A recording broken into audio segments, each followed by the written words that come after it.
यह एक राजा की अद्भुत कहानी है। किसी नगर में एक राजा रहता था। राजा बूढ़े होने को आ गए पर उनको कोई बेटा नहीं हुआ, सिर्फ एक बेटी थी। राजा को बहुत चिंता होने लगी कि अब मेरा इतना बड़ा साम्राज्य कैसे संभलेगा, इसकी देखभाल कौन कर पाएगा।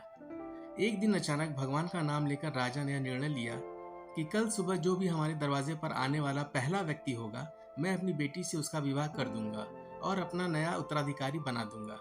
अगले दिन सुबह सुबह एक फटी पुरानी कमीज पहने एक लड़का दरवाजे पर दस्तक देता है।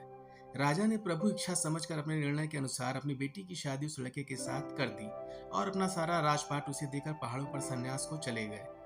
अब ये नया राजा राजपाट के बारे में जानकारी इकट्ठा करने की कोशिश करता है।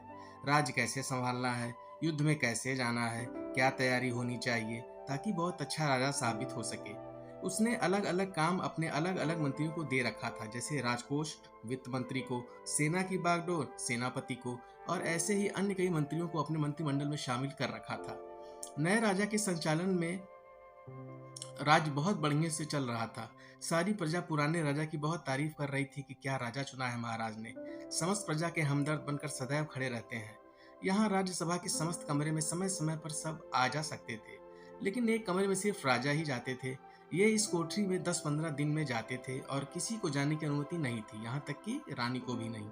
अब समस्त दरबारियों को जिज्ञासा हुई कि आखिर इस कमरे में ऐसा क्या है कि कोई उसके अंदर देख भी नहीं सकता। जानने की इच्छा सभी को थी, लेकिन कोई पूछ नहीं पा रहा था। फिर बड़ी हिम्मत करके वित्त मंत्री ने पूछ लिया कि माफ कीजिएगा राजा साहब, लेकिन आखिर इस कमरे में प्रवेश वर्जित क्यों है? क्या है इस कोठरी में? राजा ने उन्हें डांट दिया और कुछ नहीं बताया। कुछ दिन बाद सबने कहा कि अब सेनापति ही पूछ सकते हैं, इनकी बात राजा को माननी पड़ेगी। जब सेनापति राजा से कमरे के बारे में चर्चा किए करने आए तो राजा ने उन्हें भी कुछ नहीं बताया। यहाँ से सबके मन में एक ही विचार आ रहा था कि अब रानी ही है जो इस जिज्ञासा को समाप्त कर सकती हैं। सब ने रानी से कहा कि आखिर इस कमरे में ऐसा क्या है कि महाराज अपने आप को भी और दूसरों को भी जानने की अनुमति नहीं देते। फिर क्या था? रानी ने तो एकदम जिद पकड़ ली कि अब तो मुझे जानना ही है। राजा के बहुत समझाने के बावजूद भी जब रानी नहीं मानी तो राजा ने उन्हें ले गए और कमरे का दरवाजा खोल दिया। देखा तो उसमें कुछ भी नहीं था, एक फटी कमीज और कुछ फटे कपड़े टंगे थे। सब ये देखकर हैरान थे तो राजा ने बताया कि मैं अपनी शुरुआत को याद करने के लिए यहाँ आता हूँ।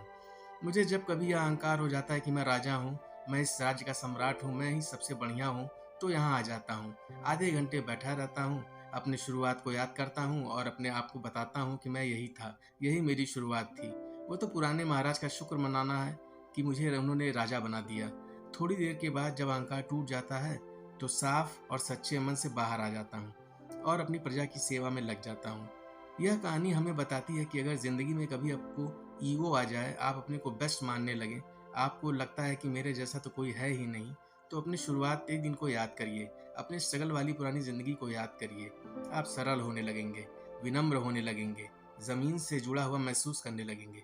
इसीलिए कहा जाता है कि पैसा इंसान को ऊपर ले जाता है, पर इंसान पैसे को कभी ऊपर नहीं ले जा पाता।